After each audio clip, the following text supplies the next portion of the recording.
नमस्कार दोस्तों, आपका स्वागत है प्यारे से YouTube channel sunrise rail update 2.0 में। साथियों, अगर आप भी रेलवे ग्रुप डी 2026 की सपना देख रहे हैं और आपके मन में चल रहा है कि पीटी की तैयारी कब से शुरू करें, तो साथियों मेरा सीधा जवाब है कि पीटी के लिए इंतज़ार नहीं करें, बल्कि अभी से ही उस कार्य को शुरू कर दें। क्योंकि साथियों जब आपके अच्छे मार्क्स आ जाते हैं तो साथियों पीटी के लिए जो समय रहता है वो बहुत कम समय रहता है, जिसके वजह से आपको जो तैयारी है वो सही से नहीं हो पाता है, तो आपका फिर मेहनत पे पानी फिर जाता है। तो इसके लिए शुरू करें अभी से। लेकिन साथियों अब आपके मन में ये चल रहा होगा कि अगर पीटी की तैयारी मैं शुरू से अभी से करूं तो कैसे करूं, क्या रूटीन प्लानिंग रहेगा, क्या स्टेमिना रहेगा, क्या रणनीति रहेगा, ये तमाम सारे आपके मन में दुविधाएं चल रही है।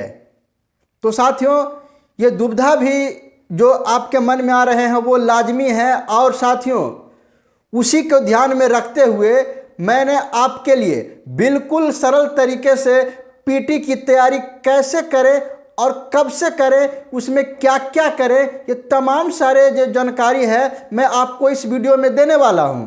तो साथियों आप लोगों से गुजारिश रहेगा कि आप वीडियो को शुरू से अंत तक जरूर देखें। और साथियों लास्ट वीडियो के अंत में मैं ये भी बताऊंगा कि आपका जो 30 दिन का रूटीन है पीटी के लिए वो किस प्रकार से सेट कर सकते हैं, या क्या क्या प्रोसेस करने के बाद आपका जो है जो फिजिकल है जो पीटी है वो सफल हो पाएगा। इसलिए साथियों वीडियो बिल्कुल भी स्किप ना करें। साथियों सबसे बड़ी बात यह आती है कि पीटी की तैयारी कब शुरू करें। तो जैसा कि साथियों अगर आप अभी से तैयारी कर देते हैं और आपके पास फिटनेस को धीरे धीरे इम्प्रूव करने का पर्याप्त समय मिल जाएगा, और आप एक्सरसाइज के द्वारा आप अपनी देख सकते हैं और हमारे में जो फिटनेस का है वो स्तर क्या है। क्योंकि साथियों जैसे ही रिजल्ट आएगा तो साथियों आपके पास 15 से 20 दिन का समय रहता है, तो अचानक उसमें आप तेज दौड़ लगाने की शुरुआत में बहुत सारी गलतियां कर बैठेंगे और आपके साथ बहुत सारा परेशानियां बढ़ सकता है। तो इसके लिए साथियों क्यों नहीं हम उस काम को अभी से ही धीरे धीरे चालू कर दें, ताकि बाद में किसी प्रकार का दिक्कत ना आए, समस्या ना आए। क्योंकि साथियों जो पीटी आपका है वो क्वालिफाइंग तो है, अगर उसमें आप क्वालिफाइंग नहीं होते हैं तो साथियों आपका जो सपना है रेलवे ग्रुप डी में नौकरी करने का वो धरा का धरा रह जाएगा।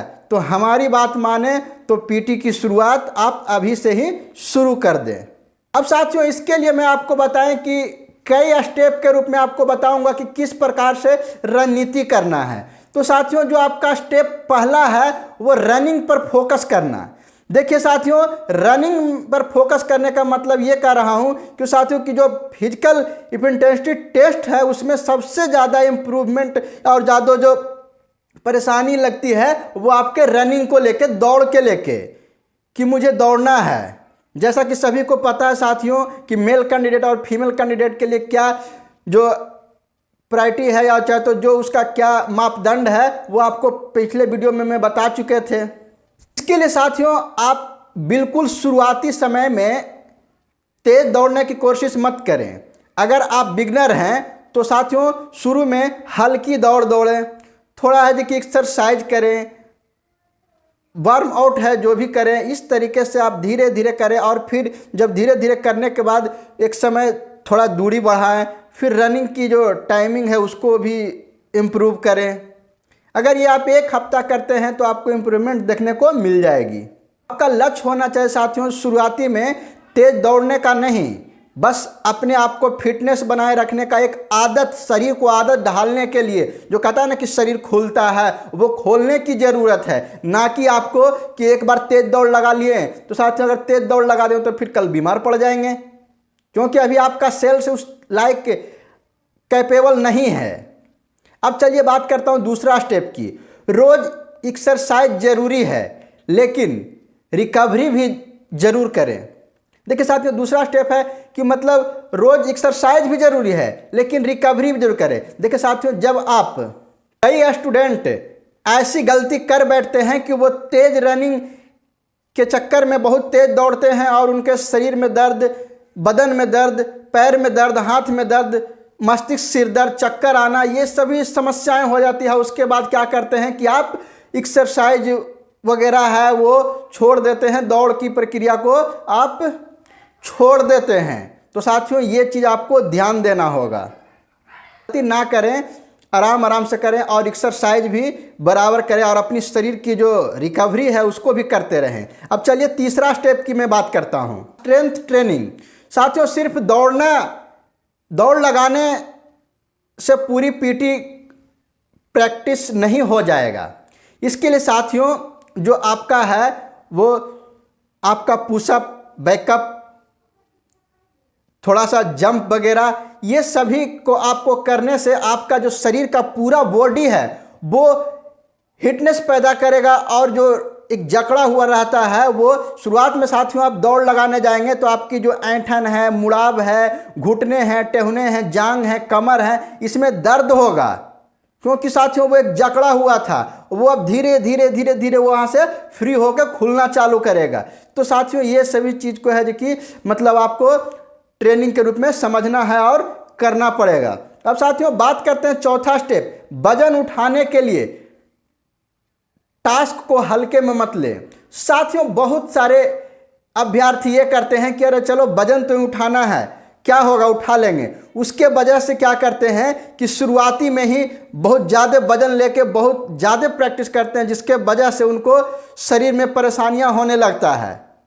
तो साथियों आपको ये नहीं करना है, आपको शुरुआती स्टेज में हल्का वजन लें, कम दूरी तय करें, फिर धीरे धीरे अपने आप को इम्प्रूव करें, थोड़ा उससे ज़्यादा वजन लें, थोड़ा तेज चलें, तभी जाके ये हो पाएगा साथियों। क्योंकि जल्दबाजी है जो आपकी सारी मेहनत पे पानी फेर सकता है। जो आप सीबीटी कितने मेहनत से, कितने भीड़ से निकाले हैं उस पर पानी फेर सकता है आपका वजन उठाना भी। तो इसको भी हल्के में नहीं ले। साथियों बात करते हैं कि डेली रूटीन की, कि रूटीन आप किस प्रकार से बनाएंगे पीटी की तैयारी के लिए। क्योंकि साथियों किसी चीज़ का अगर जब तक आप रूटीन नहीं बनाएंगे तो साथियों आपका इम्प्रूवमेंट है वो कैसे दिखेगा। तो इसके लिए साथियों मैं आपको जो रूटीन है उसके बारे में बताता हूं कि कैसे आपको करना है। अगर ये आप अपनाते हैं तो आपका पीटी क्वालिफाई हो जाएगा बिल्कुल आसानी से। साथियों अगर आप बिल्कुल बिगनर हैं तो साथियों आपको कुछ बातों का ध्यान देना होगा। इसके लिए समान रूटीन आपको बनाना होगा। तो साथियों सुबह में जो है आप वर्कआउट करें, ब्रिस्क बाल्क करें और हल्की रनिंग करें।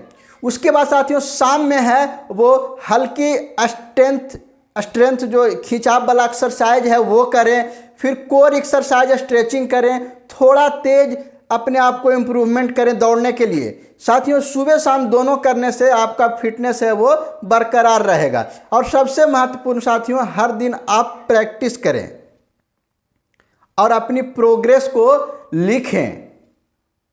इससे साथियों आपको प्रोग्रेस से होगा कि आप कितना दौड़े, कितनी समय लगा, कितना वजन उठाएं और एक हफ्ता में क्या इम्प्रूवमेंट हुआ कि नहीं हुआ, इसका भी आपको पूरी तरह से ध्यान देना बहुत ज़रूरी होगा, तभी उसमें सुधार होगा। साथियों सबसे बड़ी गलती नहीं करना चाहिए वो क्या है। बहुत सारे कैंडिडेट्स कि ये मन में चलता है और वो कहीं सोशल मीडिया से वो देख लेते हैं कि जो पीटी के लिए हार्ड वर्क कर रहा है, मतलब लगातार दौड़ रहा है तेजी से, मतलब दिन भर में 2-3 बार है जी की रनिंग कर रहा है, तो आप उसका देखा हिरसी अगर आप भी करने चालू कर देंगे तो साथियों ये बात आपके लिए नुकसानदेह हो सकता है। क्योंकि साथियों सभी का फिटनेस होता है वो एक जैसा नहीं होता। आपका शरीर का फिटनेस कुछ और है, जो सामने वाला दौड़ रहा है उसका कुछ और है।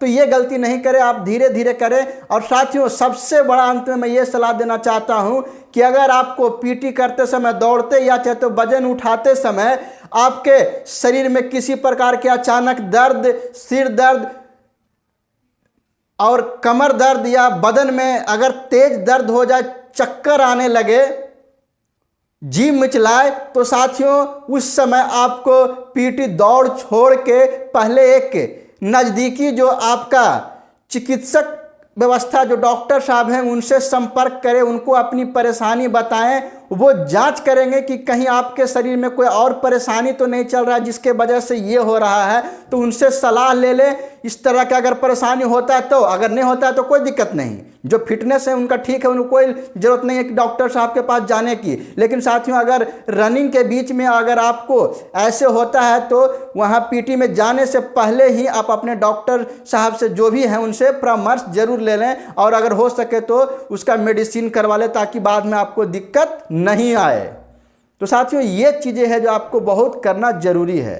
साथियों, सबसे ज़रूरी बात है वो आखिरी में मैं आप लोगों से हाथ जोड़ के निवेदन करना चाहता हूँ कि साथियों, पीटी को सिर्फ क्वालिफाइंग मार्क्स नहीं समझें, इसको हल्के में नहीं लें। क्योंकि साथियों, अगर पीटी को हल्के में लेंगे तो जो आपका सीबीटी का जो क्लियर किए हैं वो आपको मेहनत बेकार हो जाएगा। आपका जो रेलवे ग्रुप डी में आप भी हमारे तरह एक रेलवे कर्मचारी होके रेल की सेवा करना चाहते हैं साथियों, उससे आप वंचित रह जाएं। तो इसके लिए जो भी है उसको सभी को बराबर सम्मान दें और बराबर रूटीन के तहत उसको प्रैक्टिस करें, तभी आपका हो पाएगा। अब साथियों, आपको मैं एक और टास्क देके जाता हूं कि अगर आपको चाहिए कि डेली 30 दिनों का एक रूटीन तैयार कर दें फिजिकल के लिए, तो अगर आप कमेंट कीजिएगा तो मैं उसको ऊपर वीडियो लाऊंगा। लेकिन साथियों, 10 से 12 कमेंट, कम से कम 10 से 12 कमेंट्स होगा तो उसके ऊपर मैं वीडियो लेके आऊँगा। तो साथियों, आप लोगों से गुजारिश है कि आप कमेंट्स जरूर कीजिए। तो ऐसे ही रेलवे के महत्वपूर्ण जानकारी, पीटी, सीबीटी या चाहे तो अन्य जानकारी के लिए आप चाहते हैं तो हमारे चैनल को सब्सक्राइब करना ना भूलें, और ये वीडियो अच्छा लगा होगा तो एक लाइक तो ज़रूर कीजिएगा और ज़्यादा से ज़्यादा लोगों में शेयर कीजिएगा।